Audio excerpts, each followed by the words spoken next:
Hi viewers, welcomes to Sumi's kitchen. ഇന്ന് നമ്മൾ കടല വരട്ടിയെടുത്ത് അതാണ് നമ്മൾ ഇന്ന് ഉണ്ടാക്കാൻ പോകുന്നത്. കടല വരട്ടിയത്, അതിനുവേണ്ടി കടല ഉപ്പിട്ട് നന്നായിട്ട് വേവിച്ച് വെച്ചിരിക്കുകയാണ്. അതുകൂടാതെ ഉള്ളി, ഒരു 6-7 ഉള്ളി നന്നായിട്ട് ചതച്ചെടുത്തത്, 2 തണ്ട് വേപ്പില, മഞ്ഞൾപ്പൊടി, മുളക് പൊടി, മല്ലിപ്പൊടി, കടുക്. ഇത്രയാണ് നമുക്കിതിന് ആവശ്യമായിട്ടുള്ള സാധനങ്ങൾ. ഇനി എങ്ങനെയാണ് ഇത് റെഡിയാക്കുന്നത് നോക്കാം. ചട്ടി ചൂടായി, നമുക്കൊരു 4 സ്പൂൺ വെളിച്ചെണ്ണ ഒഴിച്ചു കൊടുക്കാം.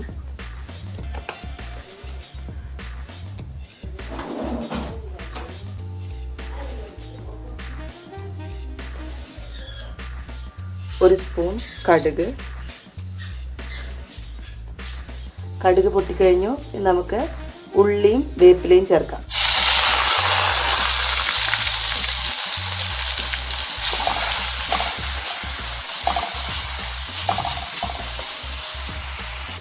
ഉള്ളി നന്നായിട്ട് മുരിഞ്ഞു കഴിഞ്ഞു. നമുക്കിതിലേക്ക് 1.5 സ്പൂൺ മല്ലിപ്പൊടി, 1/2 ടീസ്പൂൺ മഞ്ഞൾപ്പൊടി, 1 ടീസ്പൂൺ മുളക് പൊടി ഇട്ട് നന്നായിട്ടൊന്ന് ഇളക്കി കൊടുക്കാം.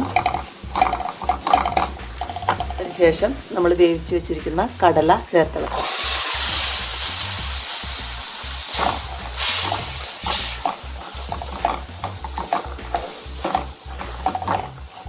വെള്ളം ശരിക്കൊന്ന് വറ്റിച്ച്, വെള്ളം ഉണ്ടെങ്കിൽ അതൊന്ന് വറ്റിച്ച് നന്നായിട്ട് വരട്ടിയതുപോലെ ആക്കിയെടുക്കാം. ഈ മസാല, നമ്മൾ ചേർത്തേക്കണം മസാല നന്നായിട്ട് കടലയിൽ നന്നായിട്ട് വരണ്ടിരിക്കണം. അതാണ് നമ്മൾ കടല വരട്ടിയത് എന്ന് പറയുന്നത്. ഇപ്പോൾ വെള്ളം ഒട്ടും ഉണ്ടാവരുത്.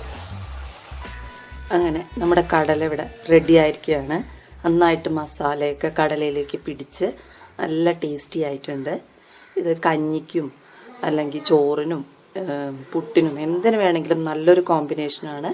എല്ലാവരും ട്രൈ ചെയ്യുക, വളരെ ഈസിയാണ്. Thank you viewers, thanks for watching. Have a nice day.